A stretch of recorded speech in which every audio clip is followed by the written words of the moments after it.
One thing about Donald Trump's war of choice in Iran that I have not been able to get out of my head is when last week Trump posted online, the United States is the largest oil producer in the world by far. So when oil prices go up, we make a lot of money. Who exactly is the we there? Certainly not you. It's not the majority of people. A gallon of gas on average, as I'm sure you've noticed, hit $3.88 today, roughly $1 more than what it was before the war began just a few weeks ago. In at least 8 states, the average is already over $4. And every day, Trump's war against Iran drags on. Events unfold that send global energy prices soaring higher, like today when Iran attacked a facility in Qatar that supplies 1/5 of the world's natural gas. So now the question is, how do we get out of this mess? Can we get out of this mess? I think we all hope so.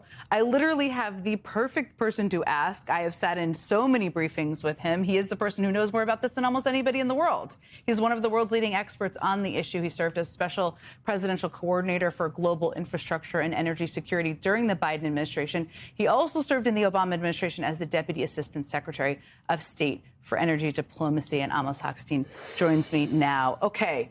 You have been through so many of these crises. They're all a little bit different. But how do you assess what's going on right now in comparison to what a lot of people watching right now may have lived through at the early stage of Russia invading Ukraine or other moments of global oil markets being thrown off in the last few decades? Well, we've had a lot of energy crises since OPEC had in the 1970s, remember, gas lines in the United States. And yet this is the worst energy crisis the world has ever seen. Ever. Because back in the day, the Arab states in the Gulf were the main supplies of oil. But today, this is not just about oil. As you just said, LNG, 20% of the world's LNG comes from Qatar. Yeah. 20% of the oil. And then you have to add to that diesel and jet fuel and fuel for ships and fertilizer, nitrogen. Silly things that we don't think about, like helium gas, which you need for semiconductors. So the tech industry relies. All that comes from that same region in ways that it didn't before. There are some alternative routes, but not nearly enough to be able to cover this crisis.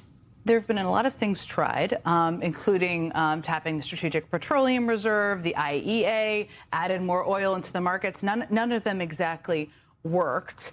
Is the only way to fix this, I guess, for the Strait of Hormuz to be reopened, which is more of a military action than anything else, or negotiation, I suppose? So, look, the best thing to do is to prepare in advance. So they lost that piece. Which they didn't do. Which they did not. But at this point,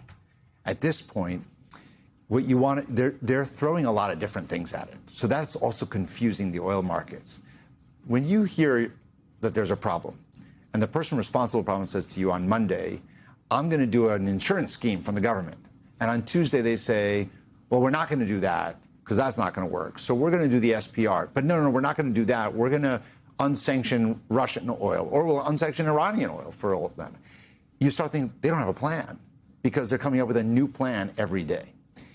The bottom line is you got to get out of this conflict because the Strait of Hormuz has to open. And so now they're debating, do we do this by force or do we end the war? These are catastrophic kind of decisions because look what happened today.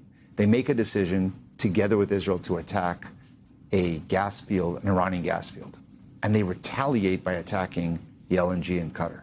What if they do that to a production field in Saudi Arabia or in UAE? We're not at 110. And not only that, we can't bring those prices down. Well, what if they do that? You know the answer to this, but the rest of us They do that, prices surge. But most importantly, if they do it successfully, then two things happen. One, 6 million barrels that are diverted away from the Strait of Hormuz, that goes away. And our prices soar. Gasoline, diesel, jet fuel, everything else soars. And when the war ends, much longer to bring it back. So let's just say that tomorrow, for political reasons would be my guess. We played the clip of you saying a couple of Republicans have told you that if this continues, they could lose the Senate. Let's say tomorrow Trump decides, OK, we're done. We're going to end this war. How long will it take for I guess, the strait to potentially reopen? That's a harder question. But for the global oil markets to sort of resettle, and for people out there watching who are paying much more money at the gas tank to see them come down, what's kind of the broad scope of potential timeline? So we're already there's a certain rate of increases that's already baked in. So even if everything changes, we're at $3.88, I think you said at the beginning of the show. We're probably going to be at $4 by the end of the weekend, regardless, even if tomorrow they announce that we're ending this war, because there's something that just the process. If they end it tomorrow, LNG won't come back probably for 2 months. And the oil will start coming back. But remember, you got to send all the tankers over there to pick it up. You got to get your production going. Many countries in the Gulf have shut in all of their production offshore for fear of drones that they can't protect. So this will take a while. It's not just the gasoline, though. The diesel is what lubricates our entire economy. We are not a farm-to-table economy. Our food comes to us because we're a farm-to-truck-to-table. Everything we eat comes off a truck. And diesel is what drives that. Diesel is over $5. So it will take some time, even if they end it today. But it doesn't look like they're going to end it tomorrow, which means this could last a lot longer. I hope you will come back and talk more with us. I had so many questions for you. Few people know more than you do. Thank you so much for being here.